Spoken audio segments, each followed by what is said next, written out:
What's up everybody, it's Achilles here. In this video, I'll be going over my tier list of all the current recruits in Craft Legends. This tier list is based on my personal experience with each individual character and their viability in each game mode. I've studied and read through all of these characters' kits and used them extensively. So let's get started.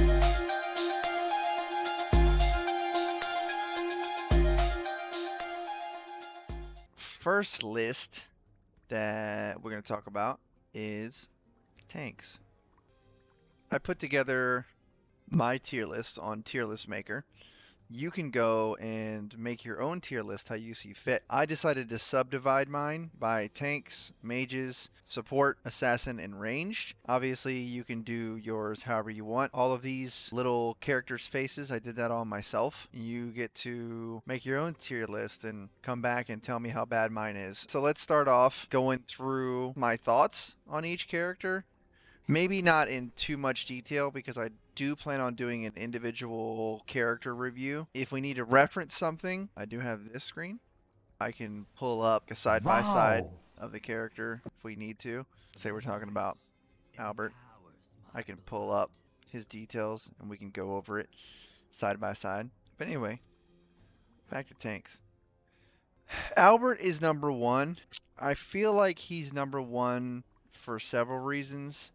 I also feel like he's one of the best units in the game. He's top tier in multiple categories, and the reason why he's the best tank is because his sustain is really crazy, and that's what you need. You need a tank to not die on you. You need him to stay healthy in the front line. He also dodges like a maniac, and if you can't hit the tank, you can't kill the tank. To put a cherry on the top, when he does ult, he turns into bats. He goes inside your units and is what it looks like, and he attacks them in bat form. He becomes completely untargetable and then comes out healing most of the damage that he did while he was in bat form, meaning all the damage that you did to him while he was tanking you is now gone and he's back to full health. So really crazy. Would be hard for you to argue why he's not number one for sure. And in my tier list, I did go in order. So like he is the number 1S. You know, he is the number 2. He is the number 3. So order here does matter, right? So these rankings are based off me using them. Obviously, not so much if they're not, I don't have them very high tiered. Me going against them heavily, my experience fighting them. Somebody that gets an S rating when I go to fight them in PvE, I'm like, oh man, whether it be an overworld map, whether it be in, challenge mode, or whether it be in PvP. When I see them, I'm a little worried. They make my hands sweat a little bit because they're potentially could sway the fight, or I might have to change my lineup just to beat that person. If you see these characters and you actually have to change your lineup one way or another, I think that they're deserving of an S, and he is definitely one of them. Boris, he's just super tanky. We can go over Boris real quick. So let's look at Boris for a sec here, because I don't want to misquote. This ultimate that he has inflicts fear to everyone for 4 seconds and deals 20% of his max HP as direct damage, which means it ignores everything, including bubbles. That's gross.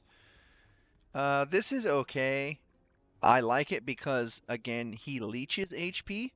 So you do a bunch of damage to him, and now he's leeching the HP back again. Crazy.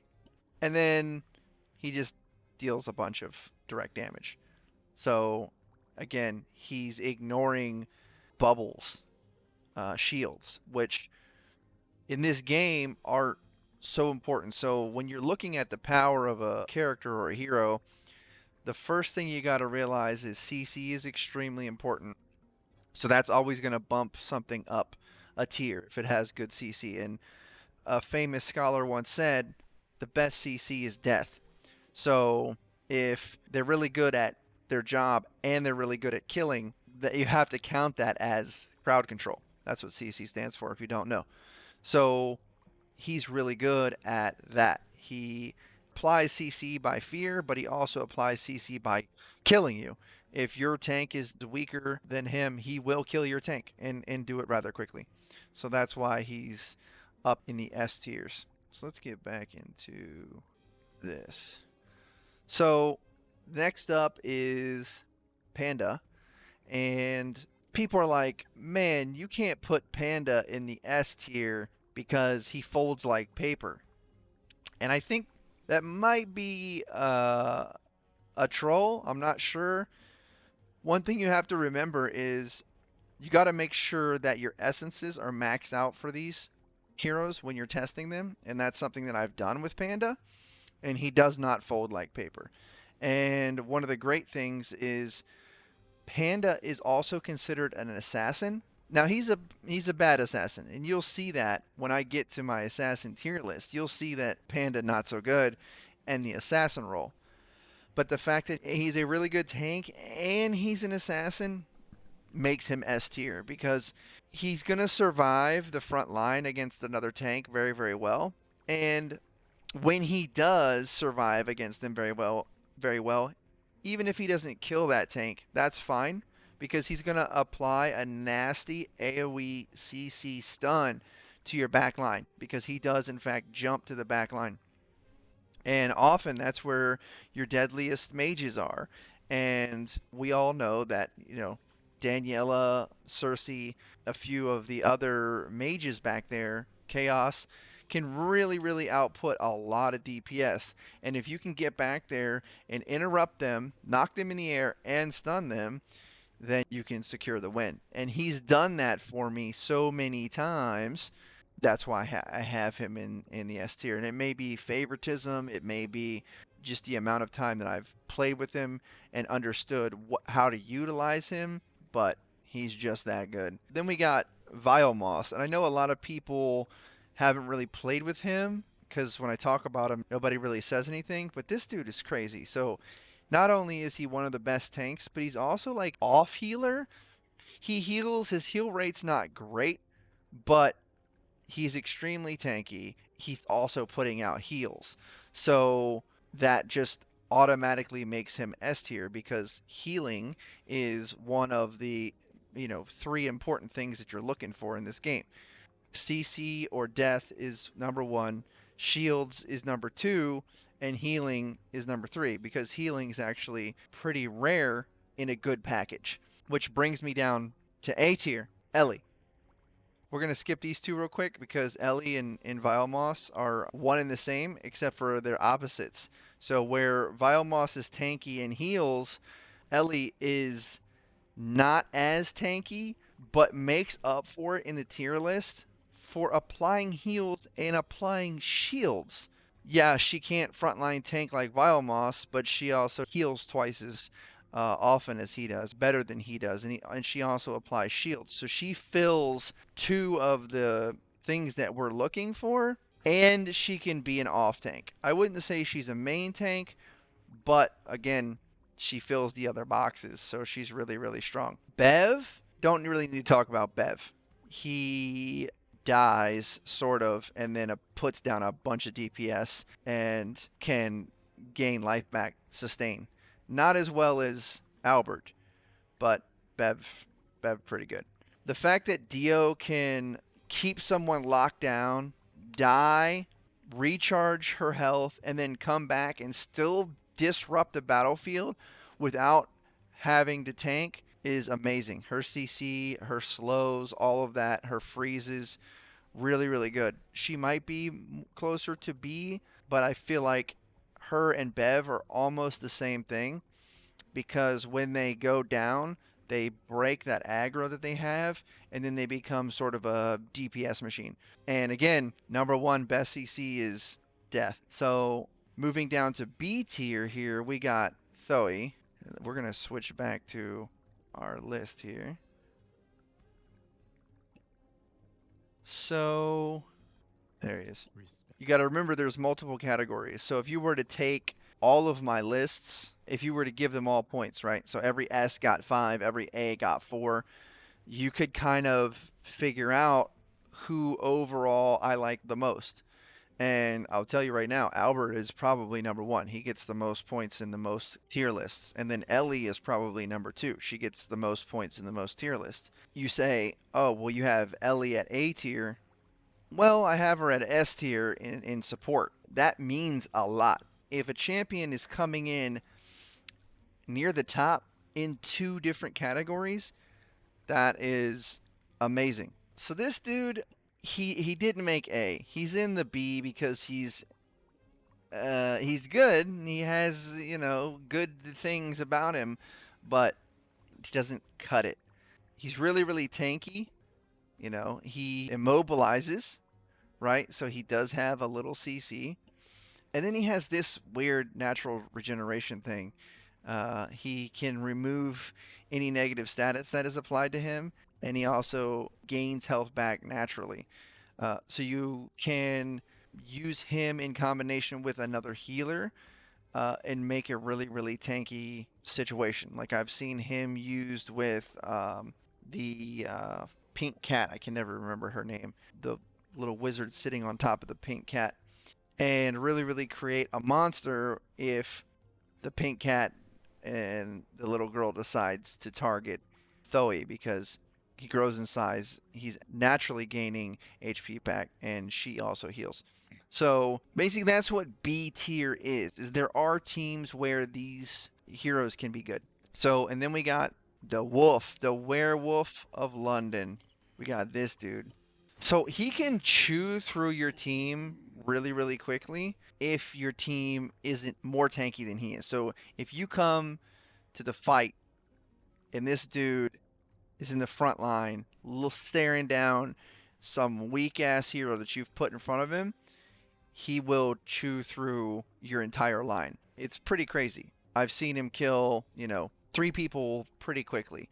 This attack speed when he gets damaged can lead to him eating your entire backline if he's not bursted down. So similar to Albert, but not as strong because he does immobilize in his ult where Albert doesn't, but he's still targetable.